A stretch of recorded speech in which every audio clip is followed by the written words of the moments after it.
Well, Clay, welcome back to the podcast. You were one of the first people to come on the podcast, and I just so appreciate you coming back. Mike, I'm proud to be one of the people that can say I knew you when. Okay. It's Well, great. that's very kind of you. It's been so great to see this explode like it has. Good for you. I want to start here. We're talking about telephone fundraising. Yeah, Using the phone doesn't seem like a priority for many organizations. Maybe they think it's old school. Maybe they don't yeah. have the time for it. Um, what is the case for support here? Like why should an organization consider like jumping on the phone and using the phone as an important like channel in their fundraising mix? The best fundraising, as we all know, when we're talking about individuals. So let's clarify fundraising and let's clarify donor. For this case, we're talking about individuals, right? Right. Yeah. The most effective way for of individual fundraising is face to face. The major gift visit, the sit down, the one to one, the very small group, right? You have dialogue, you get to talk, you can see facial expression, right? There is a reason why that style of fundraising is the most effective, because it is, right? You get that dialogue. Everything else in our fundraising lexicon is meant to and intended to mirror that experience as much as possible. So, in a ranking of hierarchy as most effective, of course, it's going to be face to face. Well, who has time to meet every donor face to face? That you have to scale that appropriately. Second on the hierarchy is going to be phone. Actually, these days, second on the hierarchy would be Zoom, right? Or online, now that we have that.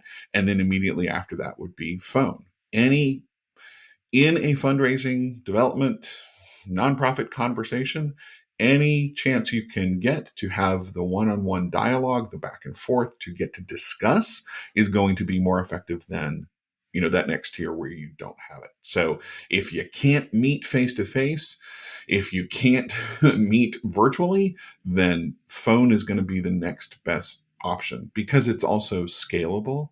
You Yeah. can call more people in a day than you can visit with in a day, et cetera. Right. So we're just working down that hierarchy of what's going to be the most effective.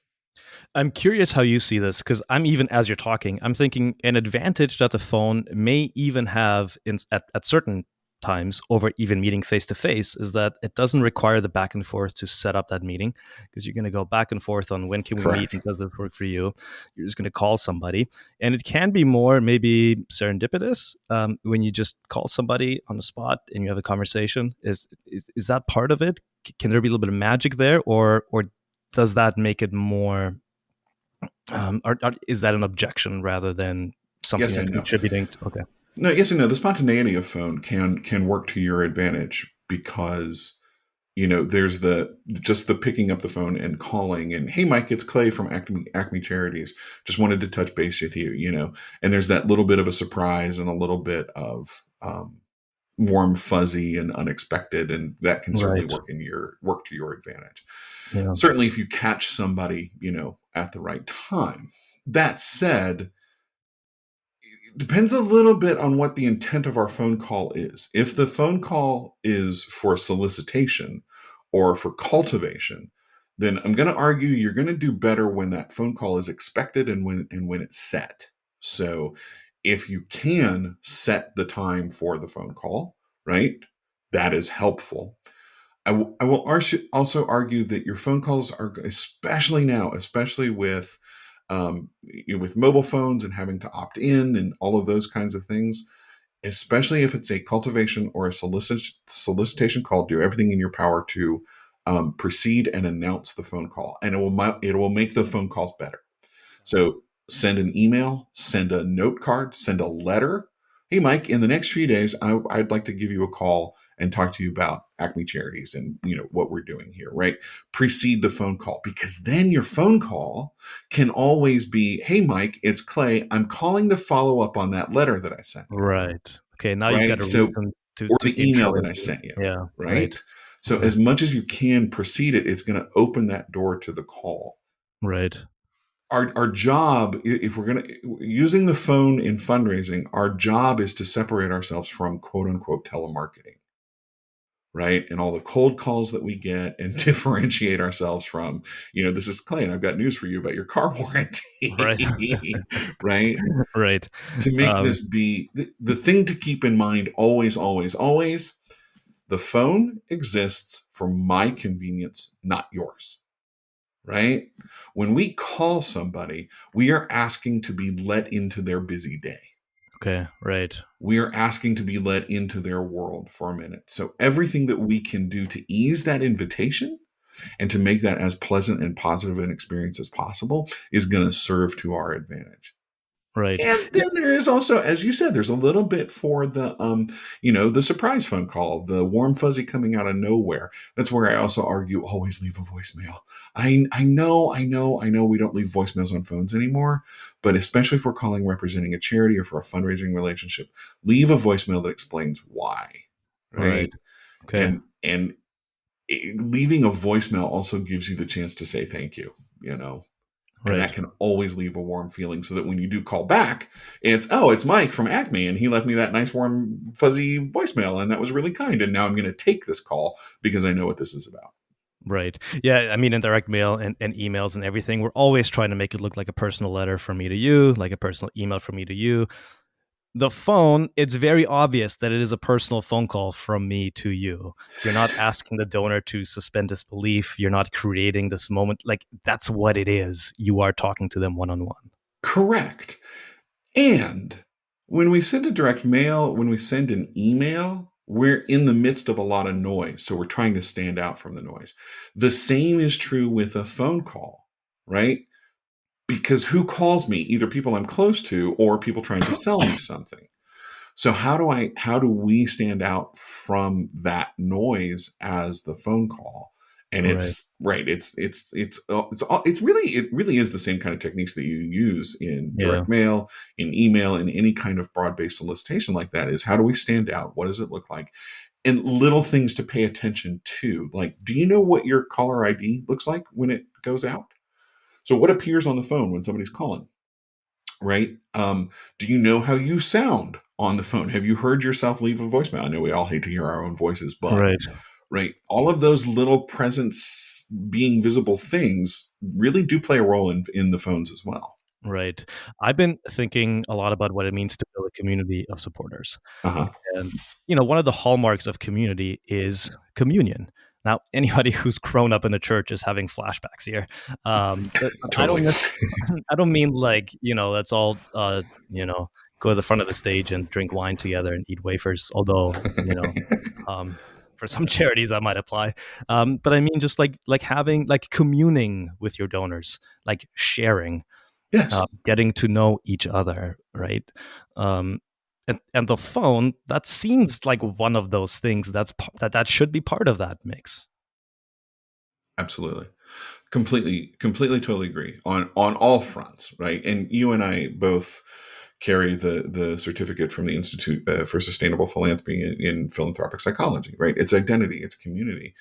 On some level, whether the initial gift was transactional in nature, or whether it really was motivated by identity or deep belief in the mission, this is what all humans want. Donors or not, we are all we are all spiritual beings having a physical experience, right? What's that Right, saying? And we all want some level, whether you're an introvert or an extrovert, we all want some level of connection, some level of community, some level of togetherness, right? And something that says, hey, I'm not taking this journey around the sun alone, right?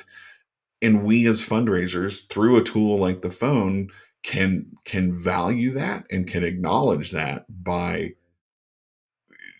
reaching out and boy, that's an old telephone commercial. That is old, and in the United States, right? Reach out and touch someone. I mean, that is old, but that's what the phone is. It's yeah, building that connection in yet another way. right, yeah. So it's a smart business decision. It raises retention, but it's also just the right thing to do. You have a duty of care to Yeah, create there you go. belonging for your There you go. donors, belonging, Absolutely. and get to know them, make sure they know you as a person. It can be your competitive advantage if you're the charity that spends time on the phone with your donors. I mean, that's something. If you're the charity that cares for them, that checks in every now and again, if you're the charity that sees them for who they are, Mm-hmm. that can be one of the ways that you stand out in the noise, like you said. So let's get into a framework for actually, Sure. picking up the phone, calling somebody, and asking for a gift. Because a lot of people, this is, we can all agree that using the phone, great. But like when it comes time to pick up the phone and actually call somebody, we all freeze. We have no Yep. idea what to do. You've got a framework for us that actually makes this easier. Um, you've got lots of experience using this framework. Use it successfully all the time. So let's get through it. There's a few steps here, and it starts with the introduction. So Yep. we ring somebody up, they pick up the phone. Introduction. What does the introduction? What is it? What does it sound like? What do we want to say here? So the very first thing about the introduction, this sets the tone for the rest of the call. So it's very important that it's done high energy. When I worked in phone fundraising, we kept a mirror at mouth level for every fundraiser that we had, and it sounds cheesy as all heck, but you can hear a smile. You can hear it in somebody's voice. So as much as possible, bring that high energy, right? Have a smile on your face and be ready to go. The number one thing in the introduction is well, first of all, to set the tone for the rest of the call, and secondly, to convey that credibility and intent of the phone call. So the introduction is always about the recipient of the call first and establishing that tone for the rest of the call. So if we think of the phone exists, if I'm calling you, Mike, once again, the phone exists for your convenience, not mine. Right? You're going on about your day and I'm trying Right. to interrupt it. So the introduction is always about introducing myself first and confirming that I have the right person that I'm trying to get a hold of and that my information is correct and that this is a good time to talk. So the introduction always begins with your name, where you're calling from, and a very brief reason on why you're calling. So, or confirming that I've gotten the right prospect. So it's, hi, this is Clay calling from Acme Charities. I'm trying to reach Mike. Is this Mike? Right? Yes. And Yes. This is Mike speaking. Mike, great. So nice to talk to you. Again, this is Clay from Acme Charities. I'm calling to follow up on the letter that I sent you last week, blah, blah, blah, Gotcha. right? Okay. Versus what we tend to do and what you hear in telemarketing is, right? Somebody answers the phone and says hello, and it's, hi, is this Mike? Okay, well, I don't know who you are. I don't know why you're calling. And I'm already kind of backed up going, what's this about? What do you want? Versus, Yeah. I've said who I am. I've identified myself. I might have identified my role, right? And I've identified an organization that you're familiar with. You at least know the name of the organization, one Right. hopes, right? Okay. Yeah. The other thing in the introduction, especially for charities, especially for us calling, never, ever, ever, ever, ever ask, how are you? Okay. I want Because to know about that. How come? because every telemarketer in the world uses it and nobody means it, Okay. right? Gotcha. Hi, is this Mike? Yes, yes, this is Mike. Mike, how are you today? I don't know who you are. I don't know why you're calling. Do you really want to know how I am? Because I've got a dog at my feet that I'm trying to feed. I've got a deadline that I'm trying to meet. I'm trying to get out the door. And what is it that you want? Now I'm in the mode of I want to finish this call and get away. Right. Okay. Versus I've introduced myself first. I've told you why I've called. And I also might even ask as part of the introduction, Mike, I wanted to spend just a few minutes with you talking about Acme. Is this a good time for you? Okay. Now I've put all of the onus on you. Now I've taken it all off of me. And when you say, is this a good time for you? More than likely, people are going to respond with, you've got me. Yes, let's go ahead and talk. More Right. than likely. Yeah. Because you gave them The other autonomy. outcome, You gave them control. Okay. that's it, Mike. That's it exactly. You gave them autonomy, Yeah. right? Okay. And if they say, no, this isn't a good time to talk, then it's about scheduling an appointment. Now it's about when's a better time. And that's fine. We can have that conversation because if I can put a call with you on my calendar for 3 o'clock next Tuesday, I've got a little time in between now to send you an email, tell you why I'm calling, have a little more Right. dialogue, right? Okay. All right. So we got the introduction. Now we're into relationship building. What does that look like? So the relationship building part is the technique here is what we're attempting to do is to get the donor to remind themselves of why they're involved with you, right? But we're also using it to get to know a little bit more about the donor and build it in. So it really is, it's open-ended questions designed to get the donor talking. It's that 80-20 rule of, listen 80% and talk 20%. It actually should be about 90-10 or 95-5. But our job in the relationship building part is to get the donor talking about who they are and why they gave. So, Mike, as I said, I'm calling to Acme first and foremost. We want to thank you for being such a great supporter over these years. It's meant so much. If you don't mind my asking, what led you to support us in the first place? What was it that drew you to our mission, right? So it's open-ended questions, just like we would do in a certain donor survey or something like that, right? Right. It's Yep. open-ended questions to get the donor talking about their relationship with you. You always want to have about 3 or 5 kind of scripted out Okay. for yourself that you can always refer and go back to, that you can use in any situation. Depending on your style, depending on how it goes, the donor might take a little while to warm up. Oh, I don't know. It was a Giving Tuesday and I made a Giving Tuesday gift or whatever, right? And so you might have to do follow up questions. But Okay. the goal is to get the donor talking as much as possible, right? Gotcha. So we're playing this by ear a little bit. Yeah. If the donor is being very forthcoming and you ask them, what led you to support us in the first place, and they're like, oh, I just love what you guys do. My kid might be affected by this, and so we made a donation in their honor. It means a lot to our family. This is part of who we are. Um, Great. Do you keep asking questions, or at what point do you go, okay, I think we've So got a good rapport going here? this is where you have to lean into your own intuition a little bit. And with practice, this becomes a lot more clear, right? So, in first, whenever somebody on the other side of the phone tells you something, right, always acknowledge it. This comes out of actor training and improv training, right? It's the yes and kind of, Mike. That's great. I'm so glad to hear that. I know, I understand you're saying that we your family has benefit from our services. It means a lot to your children. That's great to hear. Our goal now with these questions is now we want to start guiding it into where we're going to go with our case or with our ask. So if you've told me you have children, I might respond with, I'm listening for keywords from you. And I might respond with, were you aware of these programs that we have that specifically affect children? Or, Right. whatever it is you say, I'm looking for a connection to latch on to bring the Right. next question forward or to Yeah. lead us into a discussion point. So Okay. it's a little bit of both. It's a little bit of being intuitive. The key is active participation, Right. active listening.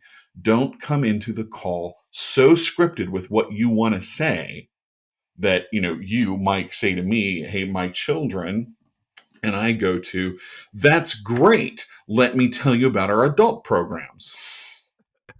Right. Right? So it's Yeah. listening to what the donor is saying and trying to use that to build off of. This takes practice. And as annoying and as embarrassing as role playing can be, I encourage anybody that's doing phone calls or starting to take phone calls to do some role playing with it and just get really, really comfortable with your style. Line up your friends, line up your coworkers, make phone calls, for an hour a day to each other and get really comfortable with how you practice it to get that Right. active listening really engaged. It's interesting you say that you've learned that in acting training, and out of theater. I just read a book by an FBI like hostage negotiator, and he uses the same technique to basically de-escalate like really Yeah. high stake situation where like the hostage taker, might say something, and he's like, the number one technique I use is just mirroring. Whatever he said, I just repeat it back to him. Okay, so you're feeling 100%. this way because this way. Yeah. This is Brene Brown vulnerability stuff, right? Right. In Yeah. essence, you're saying, okay, what I hear you saying is the story I'm telling myself about what you said is, we might not want to be as overt as that on a fundraising call, but it's Mhm. exactly that. It's exactly that. It's Yeah. what I heard you say because, Mike, it's about value. And if we want to value our donors and we want our donors to feel valued by the organization and a part of the organization, then the way we create value and connection is letting the other person know that they are seen, that they are Right. heard, that they are part of us, that connection exists. And by Yeah. saying, I hear you say, I mean, and you can even use things like, oh, how old are your kids? Are they still at home? Right. Yeah. Um, some of the absolute best telephone fundraisers that I've worked with were also listening to other external cues, um, and listening for things like, is there a dog in the background? Okay. Is Gotcha. there a leaf blower in the what's going on in the background as well? Because you can interrupt yourself and say, I hear your dog barking. Do you need to go and let the dog out? Right. Right. Or what kind of dog do you Yeah. have? Anything that we can hear and listen to and build from to build that rapport and that engagement is going to work really well. Yeah. And the signal you're sending to the donor is, I'm not here to find out why you give. I'm here to find out who you are. There you go. That's beautiful. That's it. That's your clip for marketing this, right?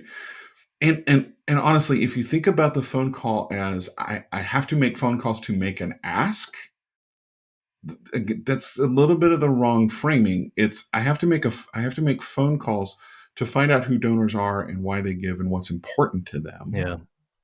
And then the ask is just going to come from it, Right. you know? Okay. All right, so you've done relationship building. You've asked open-ended questions. The donor has given you some information that you can potentially use. You've been paying attention. You've been actively listening because you Uh-huh. you genuinely care. You can't phone this in.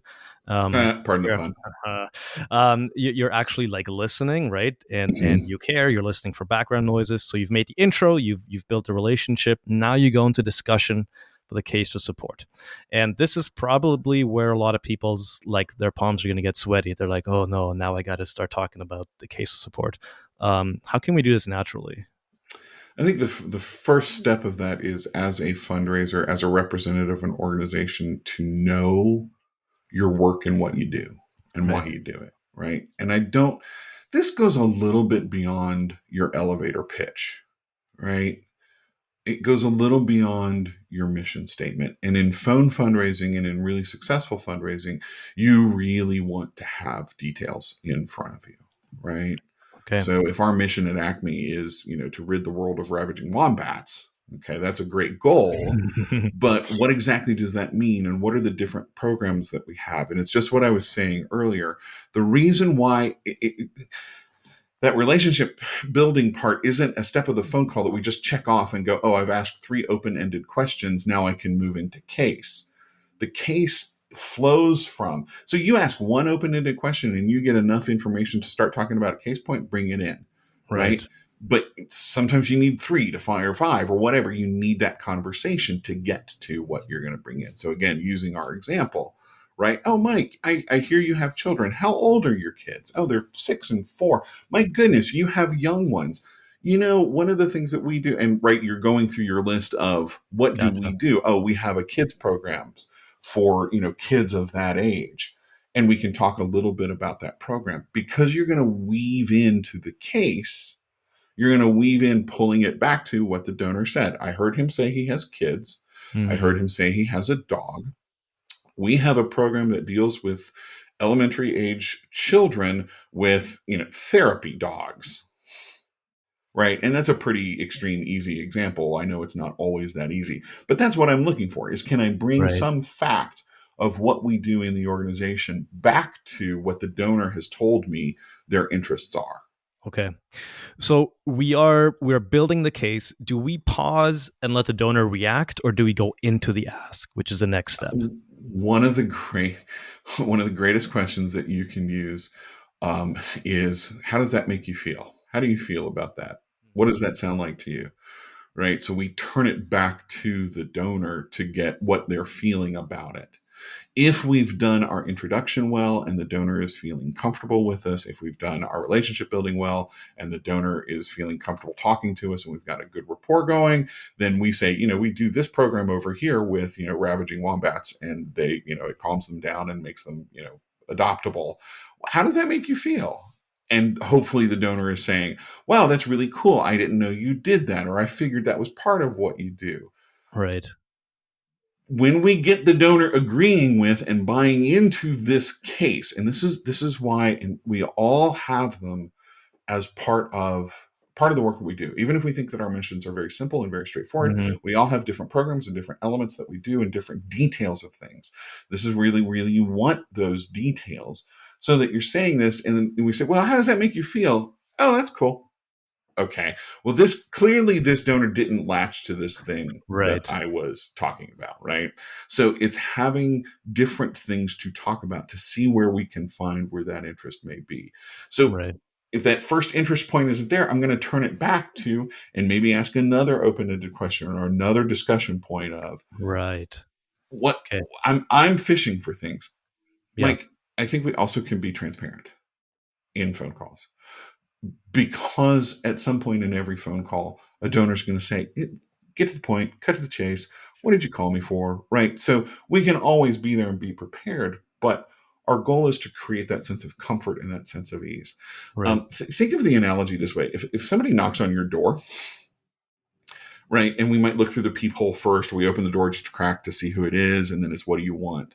The goal is to get the goal, the person on the other side of the door is I want to be invited in to sit down and have tea and have a conversation. It's the same thing here. What we're really asking for is this phone call is we want this donor to take 5, 10, 15 minutes to Right. sit and talk with us. That's what we're hoping for, is that they feel so comfortable, and this is so important to them, that they Hmm. will take the time to sit down, to focus on the phone call, to focus on what we're doing, and have this conversation. And this is where that relationship building and the case really comes in, If we right? have reviewed the case of support, like we've gone through it and we said, how does that sound to you? And the donor doesn't seem all that interested, or we're detecting that they're getting a little bit impatient, maybe. Yeah.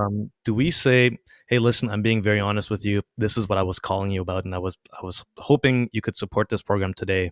Um, should we keep chatting about this, or should I call you back another time? Should we just go right there, or should we not at this point?" Um, are we making it too easy for the donor to basically say, like, yeah, no, not interested? Believe that if we are as transparent and as open as possible, and the exact scenario that you just laid out is perfect, right? We've tried everything we can to get all warm Hmm. and fuzzy and comfy with this donor, and then it's exactly what you said, Mike. You have been such a strong supporter and so generous and thoughtful in your giving. The reason I was calling today was to ask you to renew your support, and I hope we can count on you once again this year. Right. I would love to call you back at another time, or you tell me what's best for you in this scenario. Right. Put the donor in charge, and if they don't want to sit and chit chat, then great, right? Let's go ahead and tell them. We'll be as transparent as possible. If we're, well, let me call you back another time. Let's not dilly dally and delay the relationship. Let's, be open, be honest, and get it out there. Yeah. Okay. So we're going into the ask, and we've asked the donor to, would you be willing to support this? And they say, um, I'm not so sure right now. They're not. It's not an enthusiastic yes, or there's an objection. Like, man, I just don't have the time right now, or can you call back some other day, or I just don't know. I got to talk to my partner, whatever it is. Um, Those are all different scenarios with different responses. So, right. But all but right. but So we to the we first one, respond. Okay, go ahead. sorry. No, I'm sorry. I interrupted. We're getting all these objections, right? Right. What is the next step? Is it to acknowledge the objection and pivot? Always, Okay. always acknowledge the objection. Again, it's about being seen and being heard and being felt. Mike, I understand. Is this just not a good time for you? Would it be better if I called back another time? That's Right. one. Yeah. Mike, if you don't mind my asking, is it the amount that you're uncomfortable with, or are you just not feeling it this year? Right. Right? If it's the amount, if it's the dollar amount, we can always negotiate and talk dollars. Right. Um, if it's the case, then take it back to, if they're saying, I'm just not feeling it this year. It's not really high on our list of priorities. Yeah. That's pretty rare that a donor would be that direct with it. But if it were the case, then that it's our job to find, what area of it was that they liked about it enough to support the first. That's why we asked that question at the beginning. What was it about us that brought you to us? What made us a philanthropic choice for you? Yeah. Right? Because we're planting that seed at the beginning to remind them why they gave in the first place. The number one objection you will get in phone calls time and time again is affordability. Just can't afford it. Right. And that's when our own fear of money steps in, and we've been in that position where we can't afford things and, blah, blah, blah. Yeah. Right. So it's very easy to go, totally understand. Um, More than likely, if it's a donor who gave last year, unless they have had major changes in circumstances, more than likely it's not an affordability issue. What they're saying to you is, you haven't given me enough reason to afford it again. Right. It's a value issue. It's a value issue, right? Yeah. So, then it's about reminding them of, Mike, last year you very generously gave us $100. I know that's a lot for some people right now. If there's another amount that is more comfortable for you, please just let us know. Um, Yeah. if they are saying it's an affordability issue, I'd be happy to put something in the mail to you to make a gift at a different level, right? There's a number of different ways to come back to that one. Yeah. Above all, though, we never push, Right. right? We Yeah. just can't afford it this year. Totally understand, appreciate it.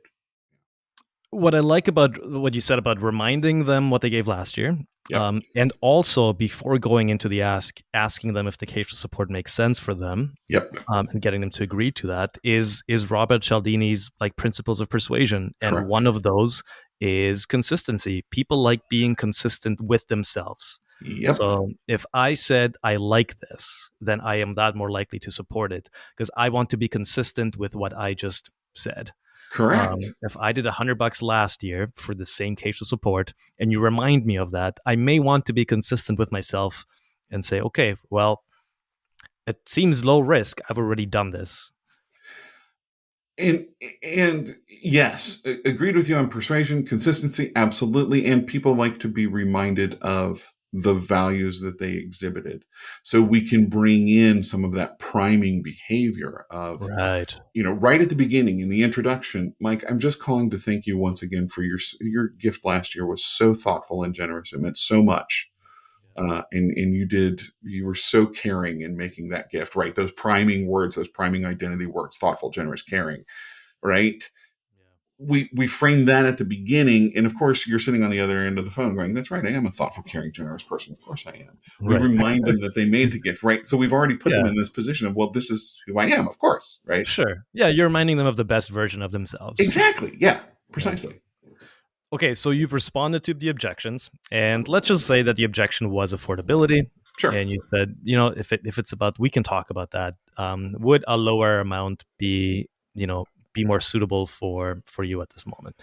Um, You so always, forgive me for interrupting, but you always want to have a specific amount in mind, right, right? Would a lower amount be more suited for you? Well, sure, giving $5 would be great for me, or $1, yeah, right, would be wonderful. In general, I would recommend, take the last gift and then have it, right? So if the last gift was $100 or $500, last year you very generously gave $500. Would a gift of $250 this year be more comfortable for you? Right? That word comfort has a lot of power in an ask, right? Is right, this more comfortable for you? yeah. So if we are we tying it to an offer if we can? By the way, Absolutely. so Yeah, if hundred absolutely. bucks for whatever this many counseling sessions, and if you can't afford it, would you go down? Okay, well, could you do 80 for this many counseling sessions, Right. and step down a little bit? Right. Or even a whole different area. $100 will cover one night for a dog in the shelter. $50 will pay for medication for, one dog, one cat with severe issues, right? Having those kind of impact statements, those kinds of offers together. Here we have to we have to reiterate and underscore, just like we do in direct response or anywhere else, that we want to use that framing of could, right? This could, $50 could pay for Right. medication for one cat, or Yeah. $25 might cover things like food for a gerbil, right, whatever it may be, so that we're not getting into the business of restricting gifts, right, Right. keeping it as open-ended as Yep. possible. If indeed that's what we're calling for. If we are calling for restricted gifts, even better, Right. right? Okay, so we've arrived at the fork in the road. We've made the ask. We've listened to objections. We've repeated the objections. We've handled the objections. Now it's time that the donor has to make a decision. Am I going to give or not give? So let's first go with the donor saying, you know what, at this time, it's just not the right time. Like, it's not going to happen today. So it's a refusal, so to speak. How do you close the call? Where do you go from there? Absolutely always acknowledge it. Repeat it back, right, Mike? I understand this is just not a good time for you. Totally understand. Let me once again thank you for what you have done and how important you have been to us and to our beneficiaries. And thank you so much for your time.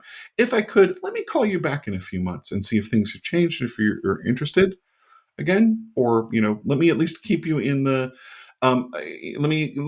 communications timeline. Have something present there to be able to say, you will still get our monthly newsletter, or we'll still keep you on our mailings for a quarterly newsletter, whatever it may be, Right. so that you're going to tell them that you're going to keep them in the loop, right? Okay. But always acknowledge it, never push, and Yeah. set an intention for what happens next. Right. Can we ask for something that's very, very, very low commitment? So they've said no to the money gift. Can we ask, could I get your email, Yep. or could I, Yep.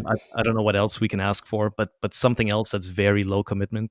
Mike, I noticed we don't have your email on record. I'd very much like you to keep you informed on what's going on. Could I put you on our list for our donor newsletter or for our email newsletter? Absolutely. I'd love to include you in this event. We've got an event coming up. We'd love to include you in the invitation. Something to push back to them that says this relationship isn't over today unless you Right. tell me that it is. And here's what you can expect moving forward. And here's where the follow up is Yeah. going to happen, et cetera. Okay. All right. So that's if we gotta know. Let's say we get a yes. Um, I guess now there's two more ways to go after the yes. Either it can be a pledge, or it can be a gift right there on the spot. Um, for the purposes of this podcast, let's say that whoever's listening will know how to process the gift on the spot. But let's say that the person doesn't have their credit card on them, but they do want to make the gift, that they're going to make the pledge. What happens next? So the number one is thank you. Absolutely. First thing out of your mouth. Thank you. That means so much. It truly means a lot, right? Good, gushy, warm, fuzzy thank you.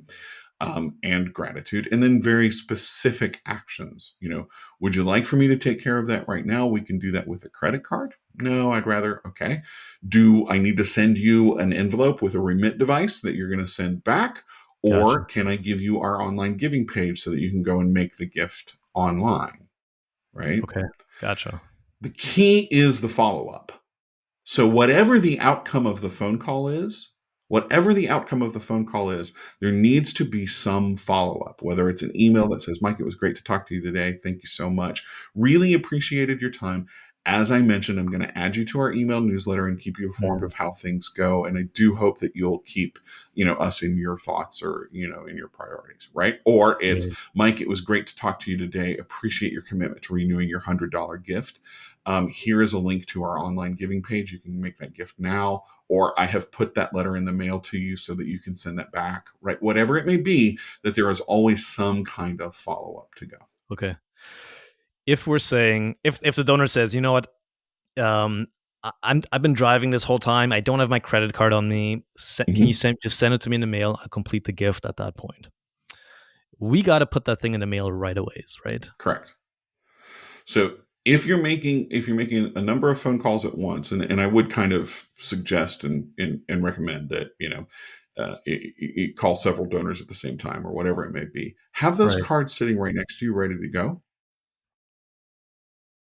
Right. So if they ask Yeah. for something in the mail, you can just sit there as you're talking to them, or as soon as you finish it, you're just sitting there and you can just fill it out. You can write their Right. address on it, have it Yep. ready to go, have the list. Yep, Mike, as I'm talking to you, I have addressed the envelope to you. It is here. It is stamped. It is in the mail. It is ready to go. Don't set yourself up. So, and this is also why I say we have a tendency to want to make phone calls in the car when we're doing other things. Be very intentional about your time and your space. Make sure you're in a quiet space.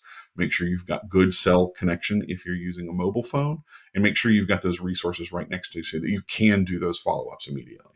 Right. Absolutely. All right. So I'll quickly review these steps. You're going to make a warm introduction, high energy level. Yep, Watch yourself in a mirror if you can. You want to introduce who you are, who you're calling from. And then you want to ask the donor, you want to confirm that that you're speaking to the right person. that's right. They confirm they're speaking to the right person. You're going to ask, can I have just a few minutes of your time? You've put them in the driver's seat. They choose, yes, I have a few minutes to talk to you. Then you go into relationship building, and you're going to have 3 to 5 really open-ended questions Yep, that you don't want to sound like you're reading this off a script. So you want to know these questions. You can have the script, but you kind of want to know them so you're not rattling off a script. yep, These are open-ended questions asking the donor about why they got involved, why it's meaningful, things like that. Get the donor to talk as much as possible. And if they're giving you really short answers, then ask another open-ended question and just try to get the conversation going. Once you think that the person on the other end of the line, you've built a bit of rapport with them, you've been listening to maybe background noises, kids, dogs. Maybe they're like, oh, I'm calling you you're reaching me on holidays or whatever. Just be really mindful to all those little cues that people are dropping. yeah, Pick up on them. Then you're going to go into the case of support, and you're going to tie it back, if you can, to something the person on the other end of the phone has revealed to you during your chat with them. They've told you they have kids, or they care about this, or they care about that, or they've made a gift in this person's honor. Try to use that to segue into the case of support. yep, Talk about the case of support. Then ask the donor, how does that sound to you? And if at all possible, hopefully you're getting some agreement or some that sounds great, that sounds fantastic, that matches exactly whatever the kinds of things that we care about. Once you've got that permission, so to speak, or that agreement from the donor, you go hmm, into the ask. You make the ask. If at all possible, you have a clear offer that you've tied it to, and then you listen for any objections. And whatever the objection might be, you acknowledge it word for word.